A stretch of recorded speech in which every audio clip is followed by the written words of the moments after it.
Watch what happens in the first hour of your day. You wake, and before your feet touch the floor, your hand is already reaching for the phone. A message you did not want. A piece of news you did not choose. A number that went the wrong way. And in the space of about 90 seconds, before you have had a single thought of your own, your mood has been set for you. By people you will never meet, by events you cannot touch, by a world that did not ask your permission before handing you its problems.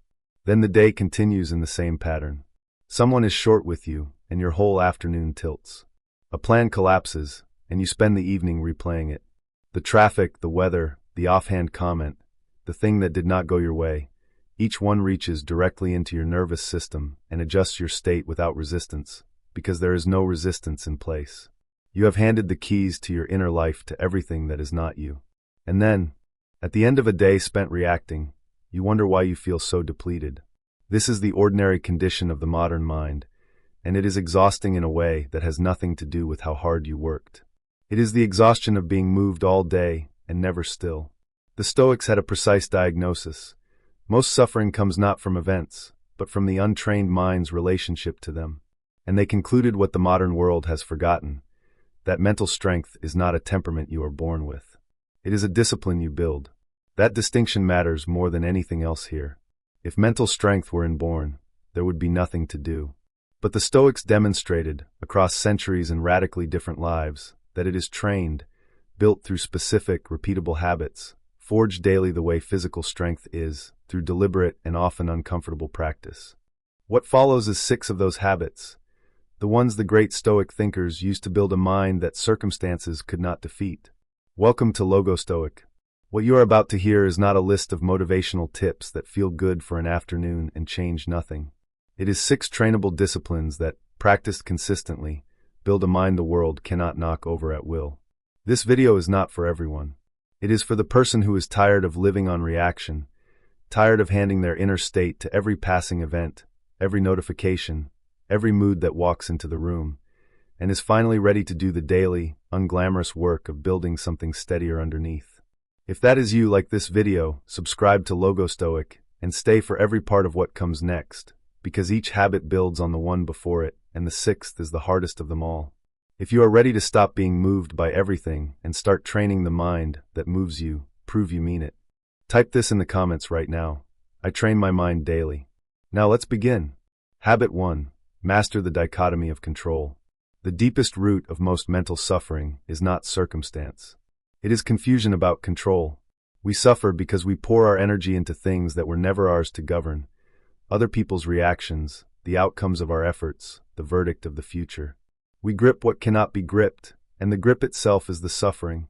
Epictetus understood this earlier and more completely than almost anyone, and he understood it from the hardest possible position. He spent the first part of his life as a slave, a man whose body, whose time, whose movements were legally the property of another person. If anyone had grounds to feel powerless, it was him. And yet it was precisely from inside that condition that he worked out the most liberating distinction in all of Stoic philosophy, that there is a category of things within our control and a category outside it, and that nearly all human misery comes from confusing the two. When a master once threatened to chain him, Epictetus is said to have replied with complete calm, "You can chain my leg, but not even Zeus can overcome my power to choose how I meet it." This was not bravado. It was the precise observation of a man who had located the one territory no chain could reach, the inner faculty of judgment and choice, and who had stopped investing his peace in any territory outside it. His body could be bound. His assent could not. This is the first habit, and it is placed first because every other habit depends on it. The dichotomy of control is not a comforting idea to nod at. It is an operating principle to apply, relentlessly, in the actual moments of stress. Most people have never drawn the line clearly, and so they spend their finite energy fighting reality, straining against outcomes, other people, the past, the weather, and have little left for the one place where their effort actually changes something, their own response. Modern psychology has, in its own language, arrived at the same conclusion. A large body of research on anxiety identifies a recurring driver, the attempt to control the uncontrollable. People who score high on what researchers call an intolerance of uncertainty, the need to nail down outcomes that cannot be nailed down, report markedly higher rates of chronic worry and emotional exhaustion. The therapeutic interventions that help most are, in essence, structured training in the dichotomy of control, learning to distinguish what responds to effort from what does not, and to redirect attention from the second category to the first. Epictetus prescribed it 2,000 years before the clinical trials confirmed it. Practical application. The next time stress arrives, stop and ask one question: is this within my control?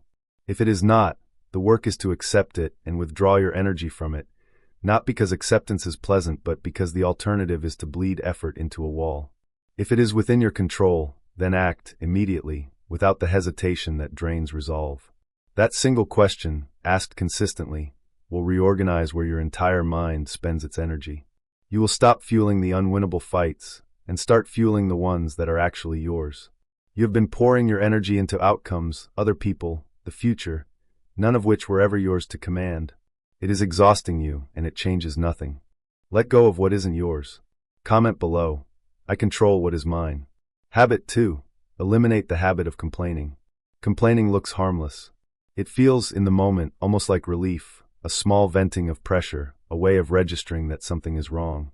But the Stoics would have seen it for what it actually is, a quiet, repeated act of self-weakening.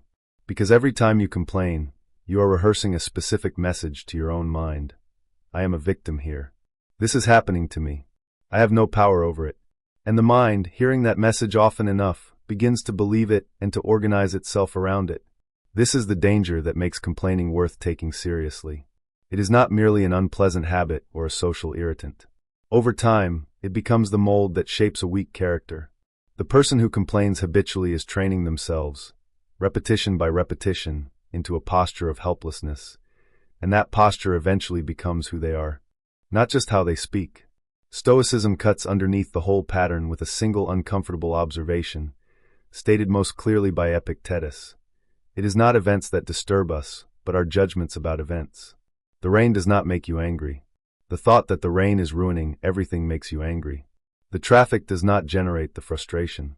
The judgment that the traffic should not be happening to you generates it. Once you see this clearly, the entire foundation of complaint begins to look different, because the thing you are complaining about is rarely the event. It is your own verdict on the event, which is the one part of the situation you could actually change. The science of rumination has confirmed precisely how this works. When you rehearse a grievance, out loud or in your own head, you are not releasing it, as the popular notion of venting suggests. You are strengthening the neural pathway that produces it, making the complaint easier to reach for next time, and the underlying distress more durable. Studies on rumination consistently link the habit of dwelling on and rehearsing negativity to higher rates of depression and prolonged stress, not lower. Venting does not drain the pressure. It practices the pressure. The Stoics had no brain imaging, but they observed the same mechanism from the inside, that the mind becomes what it repeatedly does, and the mind that repeatedly complains becomes a complaining mind, and complaining changes nothing else. It does not clear the traffic. It does not reverse the outcome. It does not undo the loss. What it does is deepen the groove of your own dissatisfaction and spread that dissatisfaction to everyone within range, so that the single negative event multiplies into a contaminated mood that infects your whole environment. You take one bad thing, and through complaint, manufacture 10 more. Practical application. When you catch yourself about to complain, stop and take one full breath before the words come out. In that breath, change the question. Move from why is this happening to me to what, if anything, can I do about this? If there is an action, take it. If there is no action, the complaint was never going to help anyway. Learning to hold your silence at exactly the moment the complaint wants to escape is one of the most quietly powerful disciplines a person can build. Every complaint is a message to your own mind that you are powerless. Say it often enough, and you will believe it. Stop complaining. Now, type below, I stopped complaining today. Habit 3. Build discipline and the habit of rising early. This is the habit most people love to read about and least often actually practice. And there is a reason for the gap.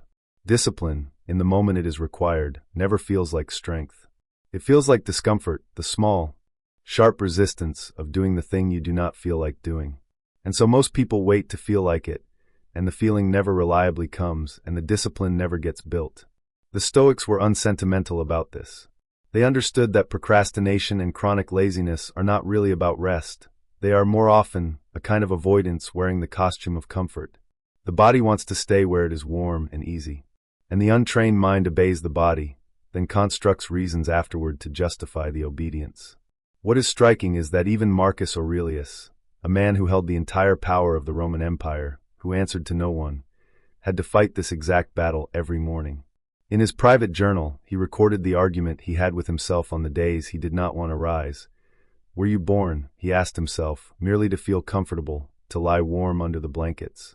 Look at the plants, the birds, the ants, the bees, every one of them up and at the work that orders the world. And you alone are unwilling to do the work of a human being? If the most powerful man in the world had to talk himself out of bed with words like these, then the rest of us can drop the pretense that our reluctance is anything special. The deeper point is that discipline is not self-punishment, though the undisciplined mind always frames it that way. Discipline is self-protection.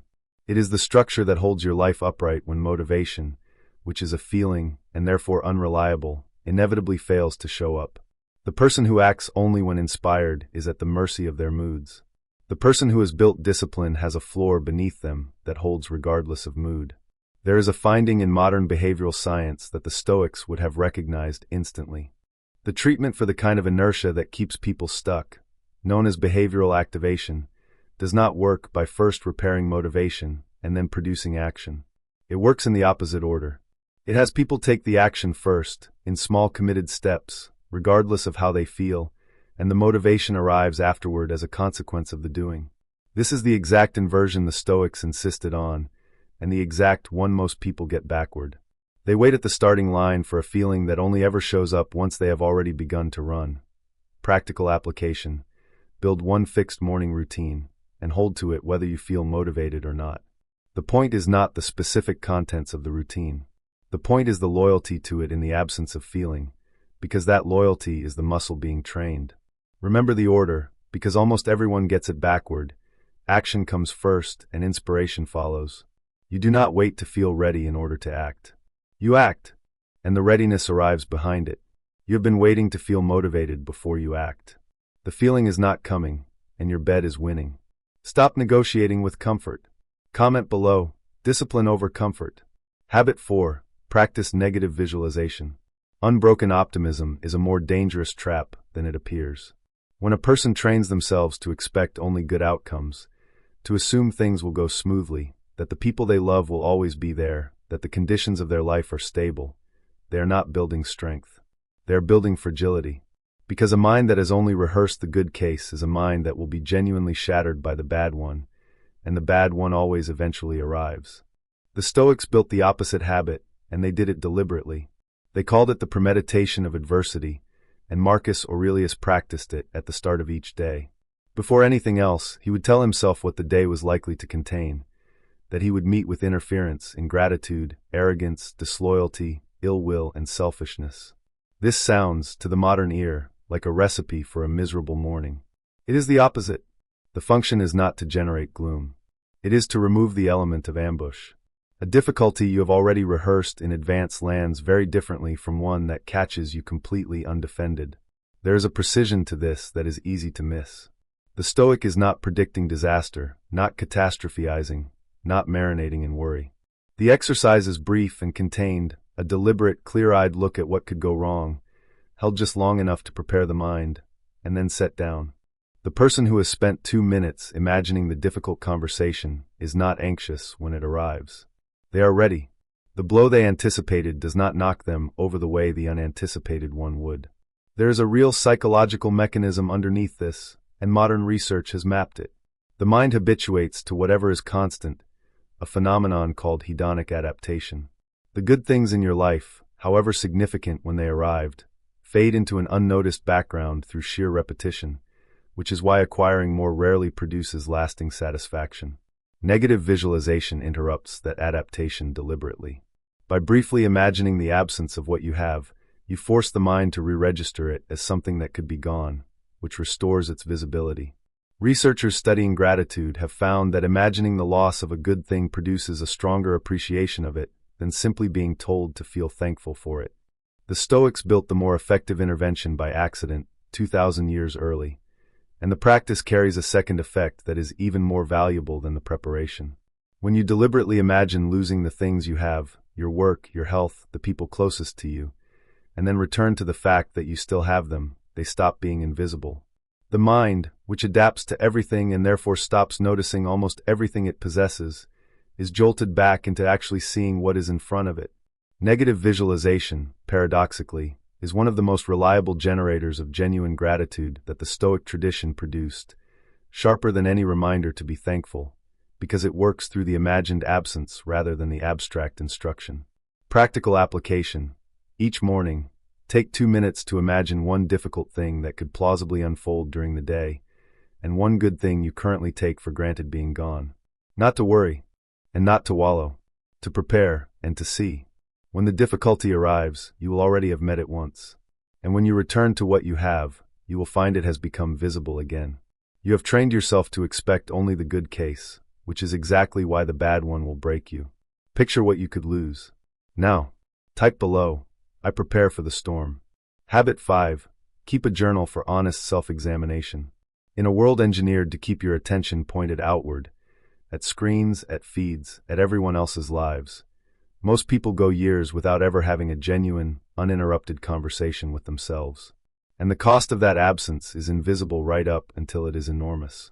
Because the mistakes you never examine are the mistakes you are condemned to repeat. The patterns you never look at run your life from underneath, in a loop you do not notice until the damage has compounded past the point of easy repair. Seneca closed each day with a practice he described in unusually specific terms. When the light was out and the house had gone quiet, he would review the entire day, going back over what he had done and said, hiding nothing from himself, passing nothing by. This was not a diary of events or a record of feelings. It was a self-conducted examination, an honest accounting of where he had met his own standards and where he had fallen short, conducted every single night without exception. It is worth remembering that the Meditations of Marcus Aurelius, one of the most influential philosophical works in human history, read for nearly 2,000 years, was never written to be read by anyone. It was his private journal, a man running an empire, writing notes to himself, reminding himself how to live, correcting his own thinking on the page. The most powerful document of Stoic practice we possess exists precisely because its author made a daily habit of turning his attention inward and writing honestly to himself about what he found. Modern research has put numbers on what Seneca and Marcus were doing. Studies on expressive writing, the practice of putting difficult experiences and honest self-reflection onto the page, have documented measurable benefits, from reduced stress and improved mood to, in some studies, improvements in physical health markers. The act of translating a vague internal churn into specific written words appears to do something the churning alone cannot. It externalizes the problem, makes it examinable, and loosens its grip. This is the mechanism the Stoics were using. The evening review was not record-keeping. It was the deliberate conversion of an unexamined day into an examined one, where the patterns could finally be seen and therefore changed. This is the point that most people miss about journaling. It is not a soft practice for the overly sensitive. It is a hard tool for the person who genuinely wants to see themselves clearly. And clear self-sight is the foundation of every real change a person ever makes. You cannot correct what you will not look at. You cannot grow past a pattern you refuse to name. The page is where the unexamined becomes examined, and the examined becomes changeable. Practical application. Each evening, write 3 sentences. No more is required. What went well today? What I could have done better? What I will do differently tomorrow? That is the entire practice. It takes 3 minutes, and it requires only honesty. But done consistently night after night, those 3 sentences accumulate into something rare, an accurate, unflinching map of your own patterns, drawn by the only person who can actually see them from the inside. You have gone years pointed outward, repeating the same patterns because you never stopped to look at them. Face yourself tonight. Comment below. I meet myself honestly. Habit 6. Accept and love your fate. Amor, Fati. This is the hardest of the 6 habits, and the highest expression of Stoic mental strength. Amor, Fati, the love of fate, is frequently misunderstood as passive resignation, a grim acceptance of whatever happens. It is the opposite of passive. It is the active, almost defiant decision to embrace everything that happens to you, including the things that hurt, and to refuse to let any of it be wasted. Marcus Aurelius captured the principle in an image worth keeping. A real fire, he wrote, takes whatever is thrown into it and turns it into flame and brightness. The fire does not ask whether the fuel is pleasant. It does not reject the difficult logs and accept only the easy ones. It converts everything it meets into more of itself. The mind trained in Amor Fati does the same with the events of a life. Adversity does not diminish it, because adversity has become the very thing it burns. What would break a fragile person becomes, for this one, fuel. The most extreme demonstration of this principle in the modern era came from Viktor Frankl, the Austrian psychiatrist who survived the Nazi concentration camps. The guards took everything from him that can be taken from a human being: his family, his possessions, his freedom, his name, every shred of outward dignity. And Frankl observed, in himself and in the others who endured with their humanity intact, that there remained one thing the guards could not reach: the freedom to choose one's own response, one's own attitude, in any given set of circumstances. Some prisoners, stripped of everything, still walked through the barracks offering comfort to others. The body could be imprisoned and tortured. The final inner freedom could not be taken, it could only be surrendered, and they refused to surrender it. Frankl built an entire school of psychology out of what he witnessed there. His central observation was that the prisoners most likely to survive were not the physically strongest, but the ones who had found a meaning to carry through the suffering. A reason, a task, a person waiting. Suffering that is meaningless crushes. Suffering that has been given a meaning can be borne, and can even deepen the person bearing it. Modern researchers studying post-traumatic growth have documented the same pattern. A significant portion of people who endure severe adversity emerge not merely intact but strengthened in specific ways. This is Amor Fati described in clinical language. That is Amor Fati at the absolute limit of what a human being can be asked to endure. And if it held there, in the worst place human beings have ever built, then the principle holds in the ordinary adversities of a normal life, where the stakes are real but nowhere near that extreme. The job that fell through, the relationship that ended, the failure that humiliated you. Each of these is fuel or it is wreckage, and which one it becomes is determined entirely by how you choose to meet it. Practical application. When adversity strikes, refuse the question, "Why is this happening to me?" It is the question of a victim, and it leads nowhere. Replace it with a different one. What can I learn from this, and what strength in me is being forged right now that could be forged no other way? This is not denial of the pain. The pain is real. It is the deliberate transformation of the pain into something usable, the refusal to let it be merely suffering when it could also be fuel. The failure, the betrayal, the loss, you have been asking why it happened to you, and the question is keeping you a victim. Stop asking why me. Use it. Write in the comments, I turn it to fuel. 6 habits. The dichotomy of control, which decides where your energy goes. The elimination of complaint, which stops the slow training of your own helplessness. Discipline and the early rise, which builds a floor beneath you that holds when motivation fails. Negative visualization, which trades fragile optimism for genuine readiness. The evening journal, which turns the unexamined life into one you can actually correct. And Amor Fati, which converts the adversity you cannot avoid into the fuel you would not otherwise have. Together they are not 6 separate tips. They are a single integrated training program for a mind that the world cannot easily knock over. What unites all 6 is the recognition that the Stoics arrived at and the modern world keeps forgetting. That the mind is not a fixed thing you are stuck with, but a trainable one you are responsible for. Stoic philosophy does not produce emotionless statues, untouched by life. It produces people who can walk through chaos, through pain, betrayal, failure, loss, without being defeated by it. Not because they feel nothing, but because they have built, through daily practice, something underneath the feeling that holds. There is one more thing worth understanding about how these habits actually work, because it is the reason most people abandon them too early. None of the 6 produces a visible result on the first day, or the 10th. Their power is not in any single repetition, but in the accumulation. The way a small daily deposit, made faithfully, compounds over months and years into something the occasional grand gesture can never match. The person who asks the dichotomy of control question 100 times slowly rewires where their attention goes. The person who journals 3 honest sentences every night for a year possesses a map of themselves that no burst of effort could have drawn. This is the quiet mathematics the Stoics understood. That character is built not in the dramatic moments, but in the unremarkable ones, repeated, until they become who you are. Marcus Aurelius left a line worth keeping close, and worth returning to on the mornings when everything feels outside your grip. You have power over your mind, not over outside events.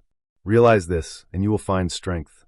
That is the entire philosophy compressed into a sentence. The events are not yours. The mind that meets them is. And the mind that meets them can be trained, starting today, through habits exactly like these 6. Knowledge without action, though, is just a more sophisticated form of entertainment. So do not let this be a video you merely watched. Choose one habit, just one from these 6. Commit to practicing it genuinely for the next 30 days. Because mental strength is not born in the moments you read about it. It is born in the unremarkable moments when you overcome your own resistance and do the thing anyway. That is where the strength is actually forged. And it begins with one habit, one day starting now. You have power over your mind, not over outside events. Realize this, and you will find strength. That is the whole of today's video compressed into a single line from Marcus Aurelius. And it is the foundation every one of these 6 habits is built on. If that idea genuinely reached you, then the work ahead is not complicated. It is daily, and daily is harder than complicated, which is exactly why it is worth committing to. If this video gave you something real, something more substantial than the usual advice about staying positive, then consider liking it. Not as a reflex, but because there are a great many people living entirely on reaction, exhausted and not knowing why, who need exactly these 6 habits and will only find this video if those who valued it help carry it to them. Every like is a genuine act of putting this in front of one of them. And leave a comment. Of these 6 habits, write down the one you most need right now, and the single day you will begin practicing it. Not someday. A date. Because the Stoics understood that an intention never made concrete is not an intention at all, just a pleasant feeling that fades by morning. Naming the habit and naming the day is the smallest real act of commitment, and the comments below are full of people making the same one. Add yours. Subscribe to Logostoic, because building a mind that the world cannot knock over is not the work of a single video. It is the work of returning again and again to ideas like these and practicing them until they become who you are. That is what this channel is built for. If that is the kind of strength you actually want, you have found the right place, and we would be glad to have you for the rest of the journey. May you train your mind with patience, meet your difficulties without flinching, and discover, one habit at a time, the strength that was always yours to build.